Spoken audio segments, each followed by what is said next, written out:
Nordic walking versus regular walking. Which actually burns more fat?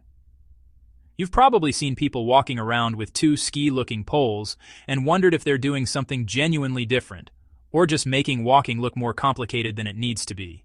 So does Nordic walking actually burn more fat than regular walking, or is it the poles doing nothing but looking fancy? Most people don't understand the magic of the poles. It's not about holding two poles, it's about what you do with them. Real Nordic walking means actively planting the pole behind you at an angle and pushing off it as you move past, using your arm and your back to drive yourself forward. That push is what makes the difference, not the pole itself. Regular walking mostly works your legs, your quads, hamstrings, calves, glutes, doing the job below the waist while your upper body just comes along for the ride. Add the poles with proper technique, and your whole upper body switches on. Each pole push is your triceps straightening your arm, your back and shoulder driving it behind you, your core bracing to keep you stable through the motion. Down at your feet, good Nordic walking technique also means a fuller push-off, rolling all the way through your heel to your toes, so your calves are working harder to drive you forward too, not just your poles up top. And the numbers back this up.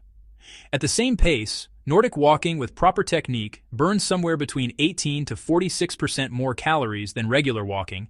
Some studies even found up to 67% under the right conditions.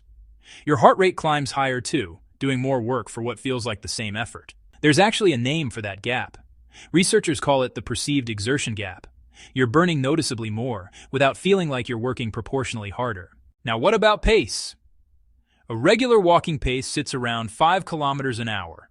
Brisk walking closer to 6.5. Nordic walking, on average, lands around 6 kilometers an hour too. Beginners often start slower, around 4 to 5. Nordic walking isn't a faster activity by definition. It's that good technique lets you comfortably sustain a faster pace than you could manage without poles, for the same amount of effort. So, which one actually burns more fat? Nordic walking, done properly, wins on raw numbers, more muscle engaged, more calories burned, at a similar pace and similar perceived effort. Remember, doing it properly means planting your poles behind you and pushing off with your arms to drive your body forward. If that feels tricky to coordinate, you might be better off with a good brisk walk instead. But it's worth learning the mechanics. Once it clicks, you get a different kind of movement and a bigger fat burn to go with it. Train smarter, not harder. Thanks for watching.